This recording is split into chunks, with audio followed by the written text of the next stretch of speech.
녹음 속에서는 딸의 목소리가 들려왔다. 그냥 헤어지자면 헤어지자고 해. 왜 사돈집 얘기까지 꺼내? 남자의 낮고 거친 목소리가 겹쳤다. 너 같은 애랑 결혼? 누가 그래? 그냥 만나주는 것도 고맙게 생각해. 그리고 짧은 비명. 지구대장이 재생을 멈췄다. 나는 남자를 바라봤다. 손끝이 저릴 만큼 차가운 바람이 불었다. 말을 고르고 또 고르다 조용히 말했다. 거짓말은 장래 끝날 때까진 숨길 수 있어도 그 다음은 못 숨겨요. 남자는 시선을 떨궜다. 구독과 좋아요는 큰 힘이 됩니다.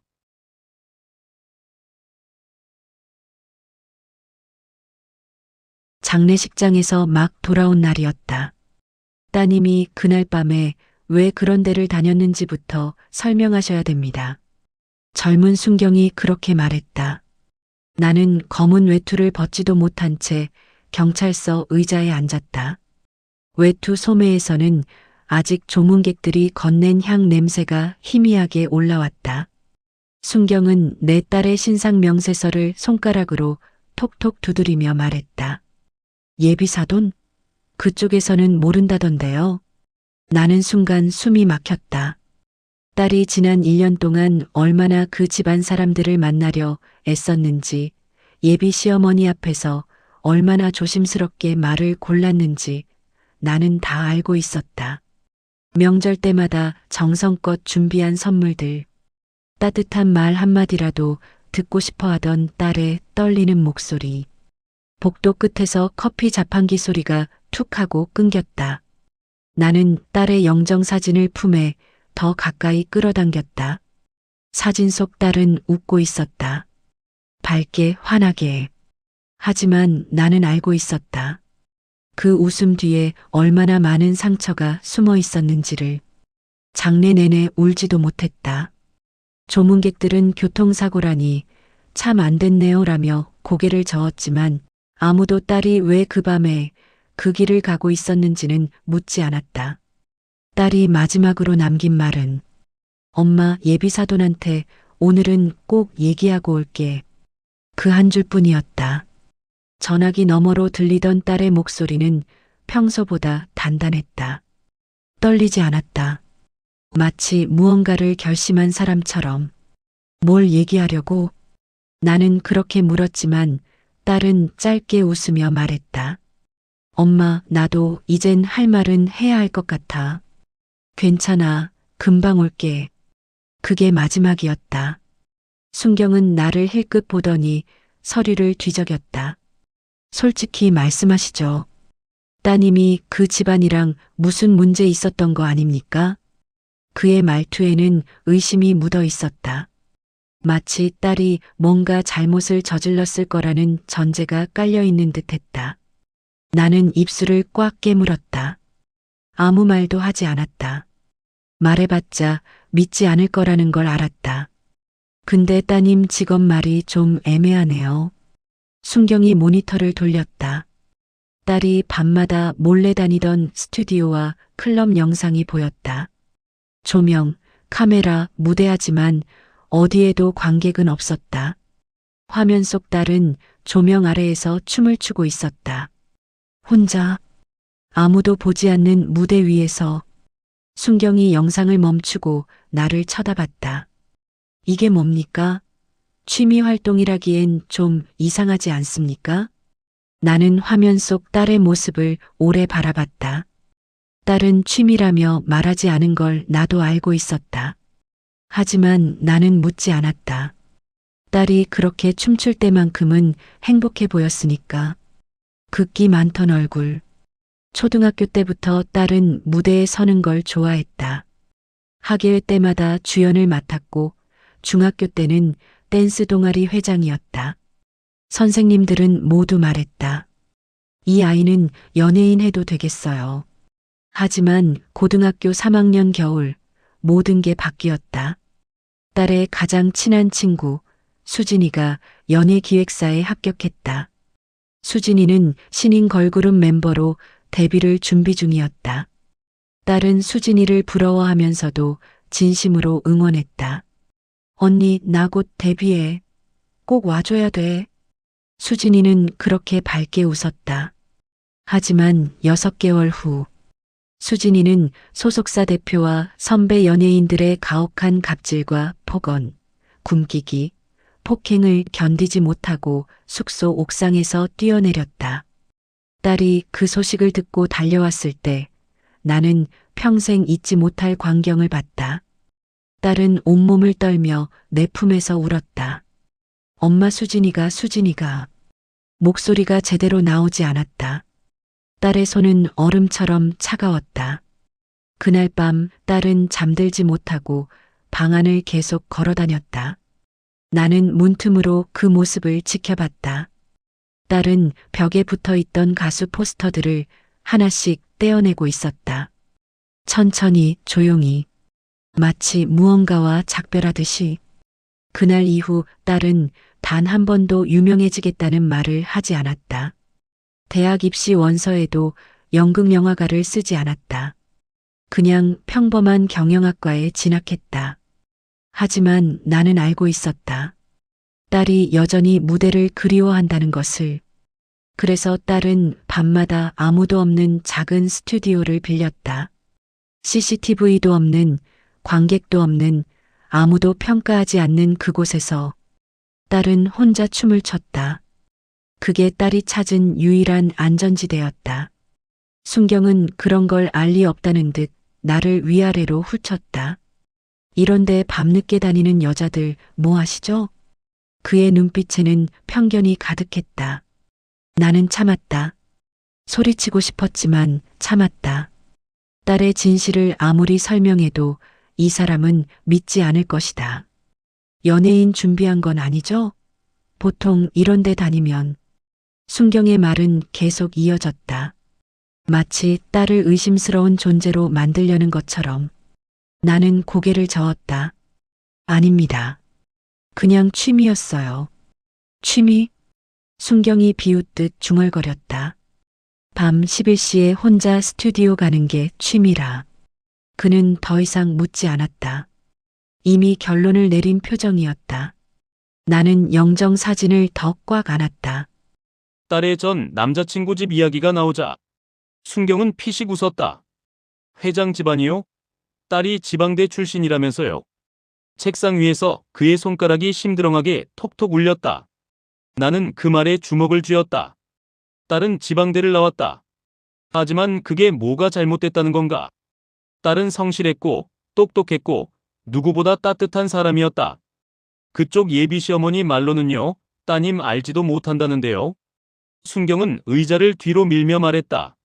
솔직히 사돈집에서 인정 안 한 건데 딸이 좀 오해한 거 아닐까요? 오해? 나는 그 단어가 목에 걸렸다. 딸이 오해를 한 게 아니다. 딸은 2년 동안 그 집안 사람들을 만났다. 명절마다, 생일마다, 가족 모임마다. 하지만 예비 시어머니는 단 한 번도 딸을 우리 며느리라고 부르지 않았다. 항상 준호 친구, 그의 그쪽분, 그렇게 불렀다. 그때 지구대장이 멀리서 우리 쪽을 힐끗 보았다. 순경의 말투가 살짝 굳었다. 뭐 어쨌든 확인은 해보겠습니다. 나는 말없이 딸이 남자친구 집에 갈 때마다 예비 시어머니에게 듣고 온 말들을 떠올렸다. 첫 만남. 딸은 한 달 전부터 준비했다. 어떤 옷을 입을지, 어떤 선물을 가져갈지. 나에게 수십 번 물었다. 엄마, 이 옷 괜찮아? 너무 튀지 않아? 이 선물 너무 싼 것 같지 않아? 딸은 떨리는 손으로 백화점에서 산 고급 한과 세트를 들고 그 집 문을 두드렸다. 예비 시어머니는 선물을 받으며 말했다. 아이고, 이런 거 안 가져와도 되는데 우리 집은 이런 거 안 먹어요. 그리고는 선물을 현관 신발장 위에 그냥 올려놓았다. 개봉도 하지 않았다. 딸이 돌아와서 내 품에 안기며 울었다. 엄마, 내가 뭘 잘못했을까? 아무것도 잘못하지 않았어. 나는 딸의 등을 쓰다듬었다. 하지만 딸은 계속 자책했다. 두 번째 만남. 명절이었다. 딸은 새벽부터 일어나 음식을 준비했다. 예비 시어머니가 좋아한다는 잡채를 만들고 정성껏 전을 부쳤다.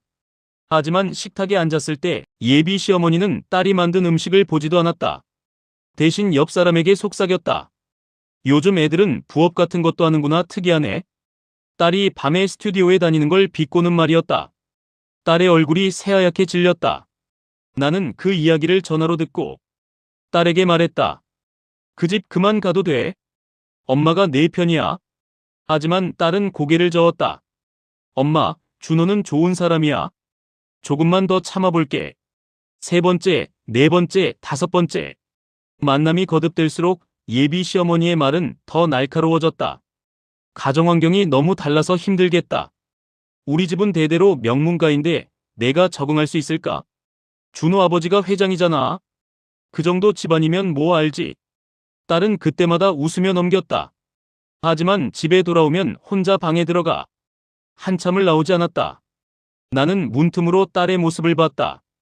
딸은 거울 앞에 서서 자신의 얼굴을 한참 들여다보고 있었다.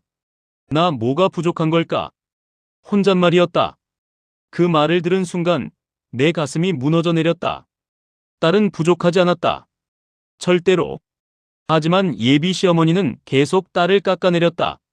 점점 더 교묘하게. 대놓고 말하지 않고 은근하게 비하했다. 준호 전 여자친구는 서울대 나왔는데 참 똑똑하더라.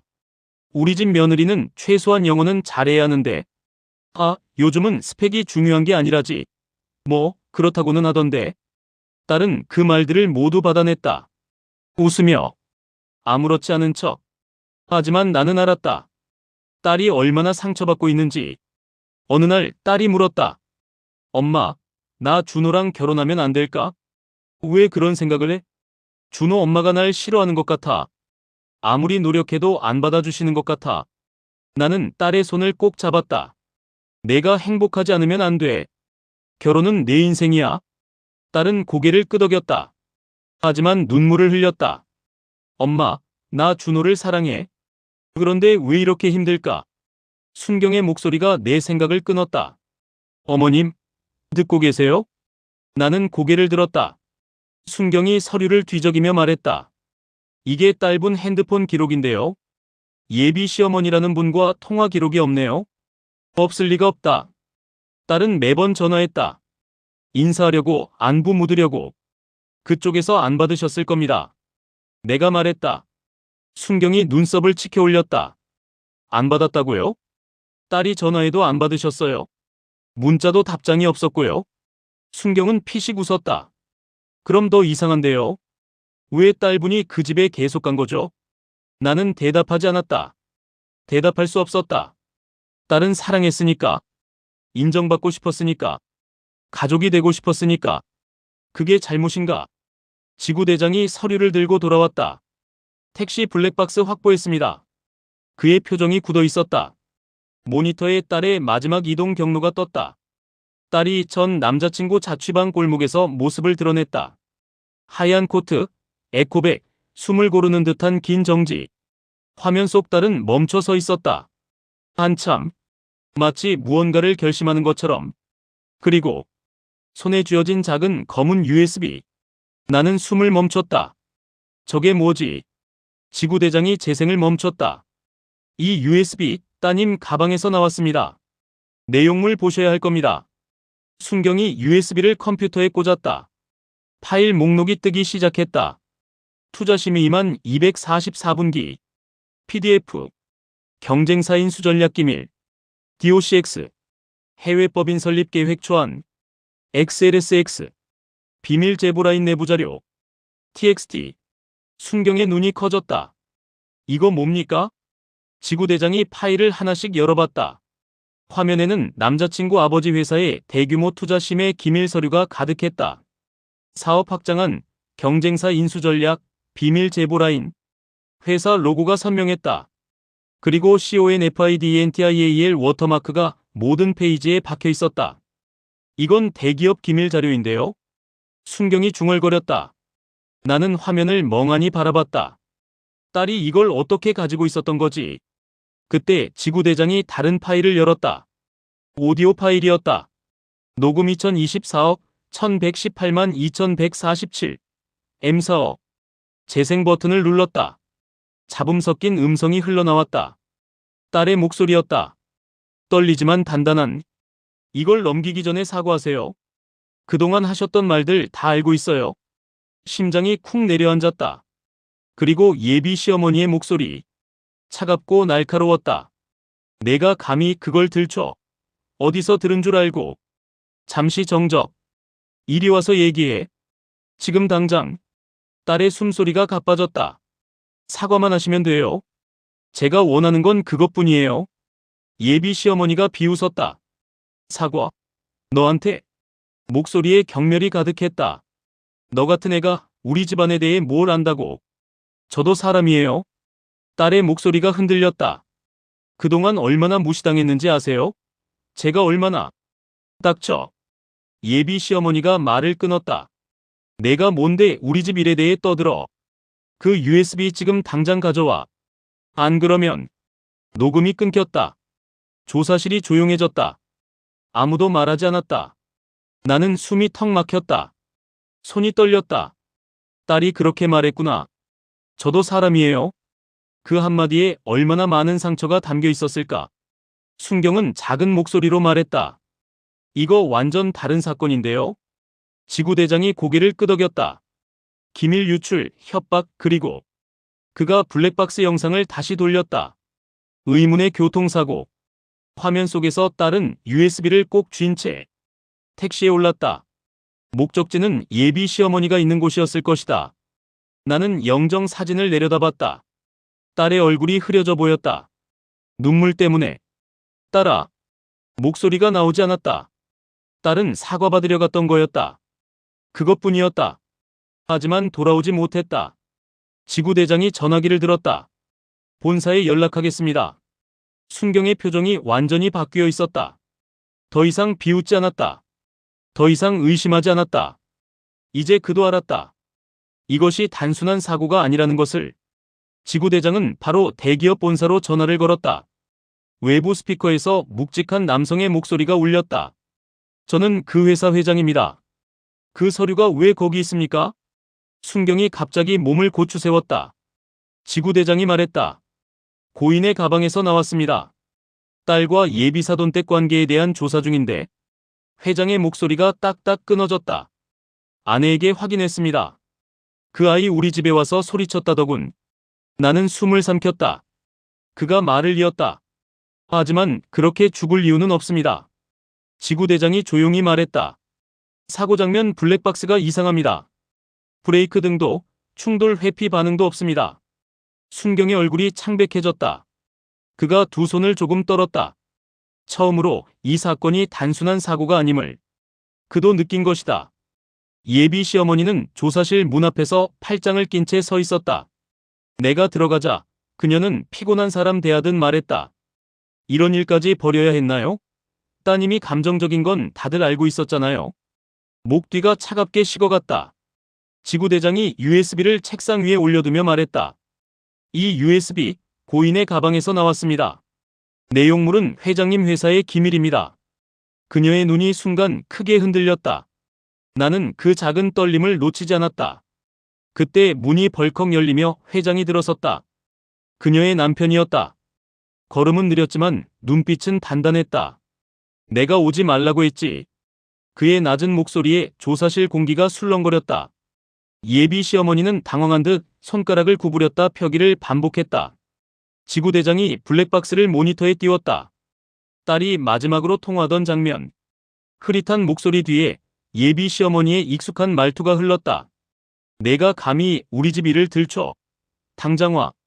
너랑 나 얘기 좀 해야겠어. 회장의 시선이 그녀 쪽으로 천천히 돌아갔다.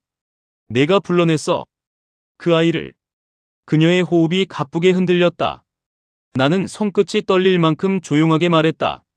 제 딸이 사과받으러 가다가 죽었습니다. 예비 시어머니가 중얼거렸다. 난 그런 뜻이 아니었어. 그 애가 너무 예민해서. 회장이 단칼처럼 말을 끊었다. 입 다물어. 그 순간 그녀의 어깨가 완전히 꺾였다. 그리고 방 안의 모든 시선이 그녀 한 사람에게 고정되었다. 이제 무너지는 건 그녀 차례였다. 본사 집무실, 언론 대응팀, 법무팀, 감사팀이 모두 모여 있었다. 테이블 중앙에는 USB와 기밀 서류가 놓여 있었다. 회장은 고개를 들지 않았다. 대신 법무팀장이 조용히 말했다. 사모님, 이 서류를 외부에 유출하려 한 정황이 다수 확인됐습니다. 예비 시어머니는 웃음인지 울음인지 모를 기이한 숨을 내뱉었다. 그 애가 훔친 거예요. 나를 협박하려고. 그때 회장이 손바닥으로 책상을 탁 쳤다. 방안이 얼어붙었다. 내가 이 회사의 발목을 잡고 있었어. 그는 직원들에게 지시했다. 사모님 직권 관련 모든 계좌, 거래, 연락 기록 즉시 감사하세요. 예, 회장님. 법무팀이 일제히 움직였다. 예비 시어머니가 자리에서 일어나 소리쳤다. 여보, 이건 오해야. 나한테 이럴 권리 없어. 회장은 고개를 들었다. 그리고 단 한 줄만 말했다. 그 아이한테 했던 말을 똑같이 돌려받는 거야. 순경이 가져온 녹음 파일이 다시 재생됐다. 그녀의 냉소적 목소리가 방안을 가득 메웠다. 너 같은 애가 우리 집 며느리. 꿈깨.